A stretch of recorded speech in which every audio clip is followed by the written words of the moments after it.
বাংলাদেশের ফুটবল দলের হয়ে খেলার জন্য দেশে এসে পৌঁছেছেন ইংলিশ প্রিমিয়ার লিগে খেলা মিডফিল্ডার হামজা দেওয়ান চৌধুরী। তার আগমনের খবরে সিলেট আন্তর্জাতিক বিমানবন্দর পরিণত হয়েছিল ভক্ত সমর্থকদের মিলন মেলায়।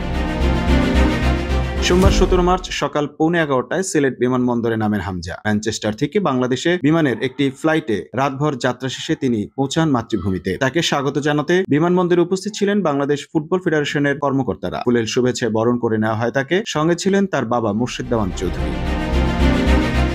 হামজাকে এক ঝলক দেখতে বিমানবন্দরের বাইরে ছিল হাজারো মানুষের ভিড়। কেউ ব্যানার হাতে, কেউ বা খালি হাতেই এসেছিলেন তার এক নজর দেখা পাওয়ার আশায়। জাতীয় দলে তার অন্তর্ভুক্তি নিয়ে ফুটবল প্রেমীদের মধ্যে আগ্রহ তুঙ্গে, যা তার আগমনের মুহূর্তেই স্পষ্ট হয়ে উঠেছে। এর আগে ব্যক্তিগত সফরে একাধিকবার বাংলাদেশে এলেও এবার এসেছে এক বিশেষ উপলক্ষে। প্রথমবারের মতো জাতীয় দলের জার্সি গায়ে তোলার জন্য। এই সফরে তার সঙ্গে রয়েছেন তার মা, স্ত্রী ও সন্তানেরা।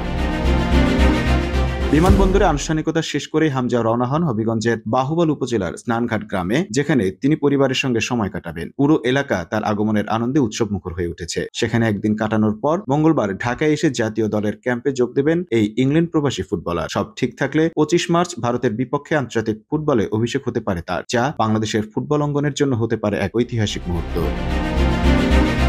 বাংলাদেশের ফুটবল দলের হয়ে খেলার জন্য দেশে এসে পৌঁছেছেন ইংলিশ প্রিমিয়ার লিগে খেলা মিডফিল্ডার হামজা দেওয়ান চৌধুরী। তার আগমনের খবরে সিলেট আন্তর্জাতিক বিমানবন্দর পরিণত হয়েছিল ভক্ত সমর্থকদের মিলন মেলায়।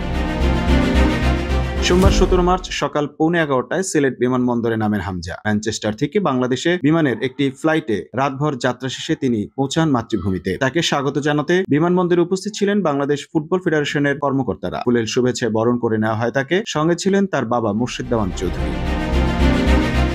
হামজাকে এক ঝলক দেখতে বিমানবন্দরের বাইরে ছিল হাজারো মানুষের ভিড়। কেউ ব্যানার হাতে, কেউ বা খালি হাতেই এসেছিলেন তার এক নজর দেখা পাওয়ার আশায়। জাতীয় দলে তার অন্তর্ভুক্তি নিয়ে ফুটবল প্রেমীদের মধ্যে আগ্রহ তুঙ্গে, যা তার আগমনের মুহূর্তেই স্পষ্ট হয়ে উঠেছে। এর আগে ব্যক্তিগত সফরে একাধিকবার বাংলাদেশে এলেও এবার এসেছে এক বিশেষ উপলক্ষে। প্রথমবারের মতো জাতীয় দলের জার্সি গায়ে তোলার জন্য। এই সফরে তার সঙ্গে রয়েছেন তার মা, স্ত্রী ও সন্তানেরা। বিমানবন্দরে আনুষ্ঠানিকতা শেষ করেই হামজা রওনা হন হবিগঞ্জের বাহুবল উপজেলার স্নানঘাট গ্রামে, যেখানে তিনি পরিবারের সঙ্গে সময় কাটাবেন। পুরো এলাকা তার আগমনের আনন্দে উৎসবমুখর হয়ে উঠেছে। সেখানে একদিন কাটানোর পর মঙ্গলবার ঢাকায় এসে জাতীয় দলের ক্যাম্পে যোগ দেবেন এই ইংল্যান্ড প্রবাসী ফুটবলার। সব ঠিক থাকলে 25 মার্চ ভারতের বিপক্ষে আন্তর্জাতিক ফুটবলে অভিষেক হতে পারে তার, যা বাংলাদেশের ফুটবল অঙ্গনের জন্য হতে পারে এক ঐতিহাসিক মুহূর্ত। Mamun Mahfuz, time news desk.